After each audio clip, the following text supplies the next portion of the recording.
కాంగ్రెస్ పార్టీలో చేరిన బీఆర్ఎస్ ఎమ్మెల్యేలపై అధిష్టానం సీరియస్ అయింది.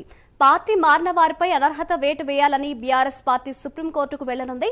దానం నాగేందర్ పార్టీ మారి 3 నెలలు కావడంతో న్యాయ నిపుణులతో పార్టీ అధిష్టానం చర్చిస్తోంది.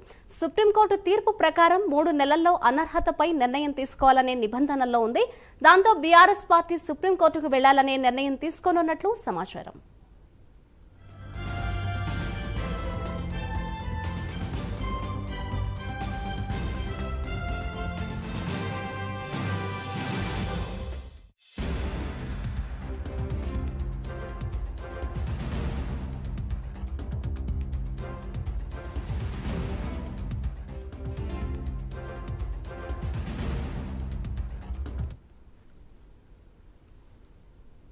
ఇక కాంగ్రెస్ పార్టీలోకి వెళ్లిన బీఆర్ఎస్ ఎమ్మెల్యేలపై అనర్హత వేటుకు సంబంధించి సుప్రీంకోర్టును బీఆర్ఎస్ పార్టీ వెళ్లనున్నట్లుగా అయితే సమాచారం అందుతోంది. ఇదే అంశంపై మరింత సమాచారాన్ని మా ప్రతినిధి చందు అందిస్తారు. చందు, చెప్పండి, అటు పార్టీ మారిన ఎమ్మెల్యేలకు సంబంధించి సుప్రీంకోర్టు వెళ్లాలన్నట్లుగా కూడా బీఆర్ఎస్ అయితే యోచిస్తోంది. దీనికి సంబంధించిన కంప్లీట్ డీటెయిల్స్ ఏ విధంగా ఉన్నాయి?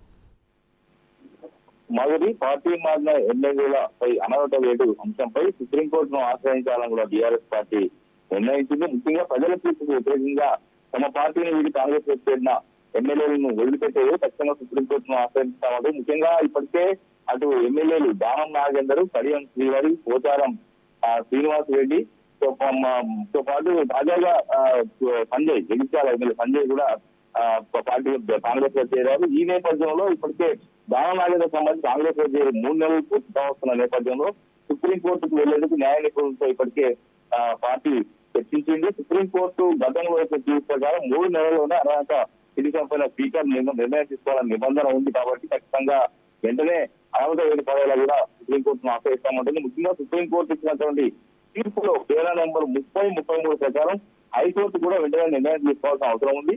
ఈ నెల 20వ తేదీన హైకోర్టులో దానం నాగేందర్ సంబంధించి అనర్హత అంశంపై విచారణ జరగాల్సి ఉంది. హైకోర్టు వెంటనే న్యాయ ప్రకారం నిర్ణయం తీసుకుని దానం నాగేందర్ పై అనర్హత వేటు మాత్రం వేయకుంటే సుప్రీంకోర్టుకు వెళ్లేలా కూడా బీఆర్ఎస్ అధిష్టానం నిర్ణయం తీసుకుంది. ముఖ్యంగా దానం నాగేందర్తో పాటు పార్టీ మారిన ఎమ్మెల్యేలపై ఒకేసారి సుప్రీంకోర్టుకు వెళ్లాలని కూడా బీఆర్ఎస్ పార్టీ భావిస్తుంది. ఎందుకంటే వరుసగా బీఆర్ఎస్ పార్టీ సంబంధించినటువంటి ఎమ్మెల్యేలంతా కూడా ఒక్కసారిగా పార్టీ మారుతున్నా డైరెక్ట్ గా కండవాలు కూడా తప్పుకుంటున్న నేపథ్యంలో ఖచ్చితంగా ఈ ఆధారం బేస్ చేసుకుని ఖచ్చితంగా సుప్రీంకోర్టుకు వెళ్తాం. సుప్రీంకోర్టుతో అనర్హత వేటు పడేలా కూడా తాము ప్రయత్నిస్తామంటూ కూడా చెప్తా ఉంది. ఎందుకంటే ఇప్పుడే గతంలో సుప్రీంకోర్టు కూడా 3 నెలల్లోపైనే తీర్పిచ్చింది 6 ఎమ్మెల్యేల విషయంలో. ఇంకా వేరే ఇతర రాష్ట్రంలో ఉన్న తీర్పుల ఆధారంగా కూడా వెంటనే టేకప్ చేసేలా కూడా సుప్రీంకోర్టుకు వెళ్లాలని కూడా భావిస్తున్న నేపథ్యంలో ఇక ముందు పార్టీ మారకుండా కట్టడి చేసేటువంటి పని అయితే బీఆర్ఎస్ పార్టీ చేస్తుంది. ఎందుకంటే ఇప్పటికే 5 ఎమ్మెల్యేలు పార్టీ మారిన నేపథ్యంలో ఇక మిగతా ఎమ్మెల్యేలు కూడా